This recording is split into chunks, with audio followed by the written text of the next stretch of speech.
Hello friends, welcome to my YouTube channel right to education. मैं हूं मर्जी। तो फ्रेंड्स, यहाँ पर हम बात करने वाले हैं यूपी डीएलएड को लेकर। तो फाइनली जो है बहुत सारे लोग जो है यूपी डीएलएड का वेट कर रहे थे कि डीएलएड का फॉर्म इस बार आएगा या फिर नहीं आएगा।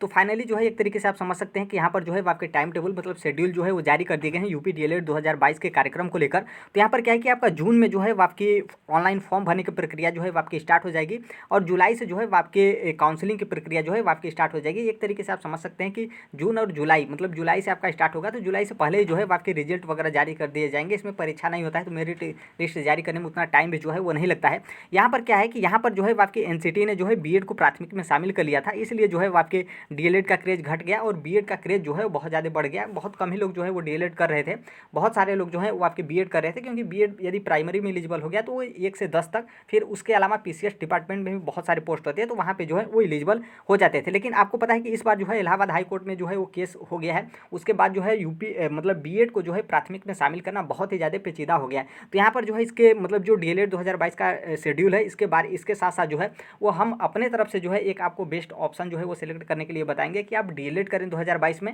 या फिर बीएड करें। आप यदि चाहते हैं तो उस बात को मान भी सकते हैं, बाकी आप अपने मतलब खुद के लिए जो है वो आप स्वतंत्र हैं ही। यहाँ पर थोड़ा सा इसके बारे में हम बात कर लेते हैं क्या है, कब से जो है आपका स्टार्ट होगा। तो यहाँ पर देखेंगे, यहाँ पर दिया गया है कि डीएलएड 2022 के लिए प्रवेश जो है वो जुलाई में पूरे होंगे। प्रवेश जुलाई में होंगे, इसका मतलब ये नहीं है कि आपका जुलाई से फॉर्म भरना स्टार्ट होगा। जुलाई से पहले ही जो है वो आपके आवेदन ले लिए जाएंगे। जुलाई से जो है वो आपका काउंसलिंग हो जाएगा। आप स्कूल जाना चाहते हैं तो आपका जो है वो प्रक्रिया मतलब आप जो है वो जा सकते हैं। यहाँ पर ये बताया गया कि डीएलएड 2022 में प्रवेश जुलाई से जो है वो मतलब पूरे किए जाएंगे। परीक्षा नियामक प्राधिकारी जो कि ये भी आपके जो पीएनपी होते हैं, परीक्षा नियामक प्राधिकारी, उनके ही अंडर में जो है ये भी होता है।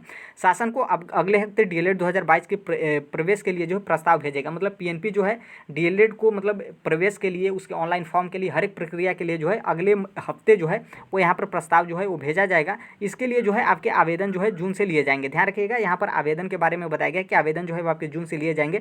जुलाई में जो है आपकी काउंसलिंग प्रक्रिया जो है वो प्रारंभ मतलब काउंसलिंग की प्रक्रिया जो है वो पूरी की जाएगी। मतलब आप समझ सकते हैं कि जुलाई तक जो है आपकी काउंसलिंग की प्रक्रिया पूरी हो जाएगी। उसके बाद आगे का जो है आपका कार्यक्रम जो है वो स्टार्ट हो जाएगा। यहाँ पर यह भी बताया गया कि प्रदेश में डीएलएड की सरकारी व निजी जो है वो टोटल 2.5 लाख सीटें हैं। पिछले वर्ष जो है इसकी प्रक्रिया में देरी हो गई थी और सितंबर तक जो है जो कि चली थी, इस कार्ड जो है सत्र भी जो है पीछे का लेट हो गया, इसीलिए इस बार जो है पहले से ही सत्र जो है वो स्टार्ट जो है वो गवर्नमेंट करना चाहती है। फिर यहाँ पर ये भी बताया गया कि कोरोना कार्ड जो 2020 में जो है मतलब डीएलएड में एडमिशन ही नहीं लिया गया था, इसीलिए जो है बहुत सारे लोग टेंशन में थे कि इस बार भी जो है कहीं ऐसा ना हो कि एडमिशन ही ना हो। तो ऐसा बिल्कुल नहीं है। फिर यहाँ पर ये बताया जो कि बहुत ही ज़्यादा महत्वपूर्ण है और एक तरीके से टेंशन में भी है, क्योंकि अब यहाँ पर बहुत सारे लोग कन्फ्यूजन में होंगे, उन्होंने बीएड का फॉर्म नहीं भरा, अब यहाँ पर टेंशन में होंगे कि यहाँ पर जो लिखा गया है कि घट रहा है क्रेज। राष्ट्रीय जो एनसीटी ने है जो है वो 2018 में बीएड को प्राइमरी कक्षाओं में मतलब कक्षा 1 से 5 तक जो है वो मान्य कर दिया था। इसके बाद जो है डीएलएड का क्रेज घट गया था। तो बिल्कुल आप इस मतलब इसको देखकर जो है आप टेंशन में ना हो।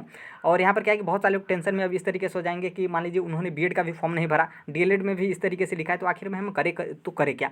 अब देखिए, यहाँ पर हमने आपके फॉर्म के बारे में बता दिया कि जून से आपके फॉर्म भरना स्टार्ट हो जाएंगे।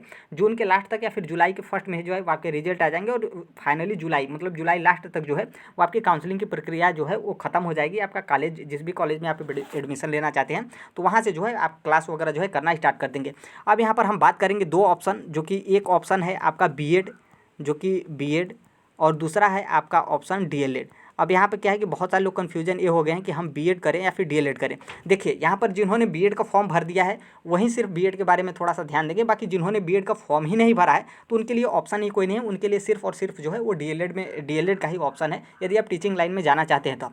अब यहाँ पर देखिए क्या है कि आप यदि बीएड करना चाहते हैं तो देखिए क्या है कि आप कितने मतलब किस तरीके से जो है कोई भी सब्जेक्ट में किस तरीके से हैं आपको पता है। मतलब आप अपने अंदर की स्वयं की कमजोरी जो है वो जानते हैं, भले ही किसी दूसरे के साथ जो है आप शेयर ना करते हो, लेकिन आपको पता है कि किस सब्जेक्ट में जो है मेरा किस तरीके से पकड़ है। अब यहाँ पर क्या है कि मान लीजिए आपका सब्जेक्ट कॉम्बिनेशन आप जानते होंगे कि आप जूनियर में टीचर बनना चाहते हैं या फिर हाई स्कूल में टीचर बनना चाहते हैं, तो ग्रेजुएशन का मैटर होता है, उसमें सब्जेक्ट कॉम्बिनेशन आपका मतलब मैच करेगा, तभी जो है आप उसके लिए एलिजिबल हो पाएंगे, भले ही जो है आप बीएड किए हों या फिर मतलब बीएड किए हों या फिर ना किए हों।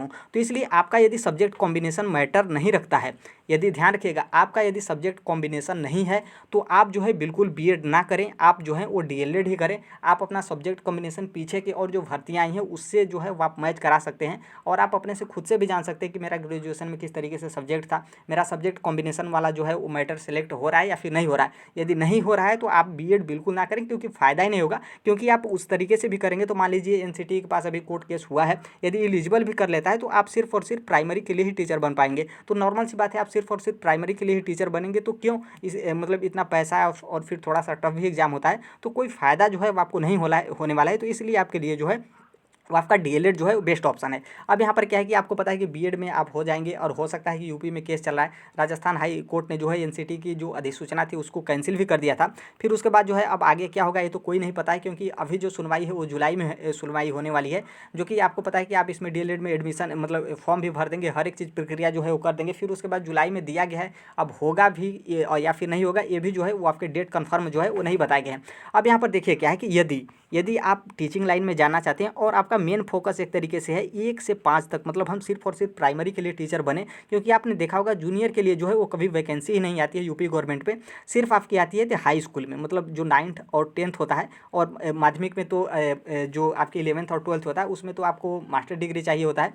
लेकिन यदि आप बीएड की हों तो हाई स्कूल में जो 9वीं और 10वीं कक्षा का होता है इसमें आप देखेंगे तो बहुत कम ही वैकेंसी आती है, जो कि जूनियर एडेड में यदि कक्षा 6 से 8 तक की बात करें तो इसमें वैकेंसी ही नहीं आती है। अब यहाँ पर क्या है कि अब सिर्फ और सिर्फ आपकी वैकेंसी जो सबसे ज़्यादा आती है वो आपकी प्राइमरी में आती है 1 से 5 तक। तो अब देखिए आप 1 से 5 तक यदि खास तौर पे यदि आप चाहते हैं कि 1 से 5 तक ही हम टीचर बने, यदि हाई स्कूल में बहुत ही ज़्यादा टफ कंपटीशन, एक तो वैकेंसी नहीं आती है और एक तो कंपटीशन जो है बहुत ज़्यादा टफ हो जाता है और टोटल सीट भी जो है वो कम होती है। यदि आपका पूरा फोकस 1 से 5 तक प्राइमरी के लिए है कि हम प्राइमरी में ही सिर्फ टीचर बने, तो आपके लिए डीएलएड जो है वो आपके लिए बेस्ट ऑप्शन है। डीएलएड जो है वो आपके लिए बेस्ट ऑप्शन है। भले ही आपका सब्जेक्ट में किसी भी प्रकार का पकड़ हो, कुछ भी हो, लेकिन आपके लिए डीएलएड जो है वो आपका बेस्ट ऑप्शन है। आप इसमें मेहनत करिए, टोटल आप अपना गवर्नमेंट टीचर जो है वो शामिल कर लीजिए। फिर उसके बाद आपका मूड है कि हम जो है वो बीएड करना चाहते हैं तो आप टीचर के साथ साथ भी जो है आप बीएड जो है वो कर सकते हैं। तो इसलिए मेरे हिसाब से जो है वो आपके लिए बेस्ट ऑप्शन है डीएलएड, क्योंकि अभी भी जो है वो आपके मामला पेंडिंग में है। और नॉर्मल सी बात है, राजस्थान हाई कोर्ट ने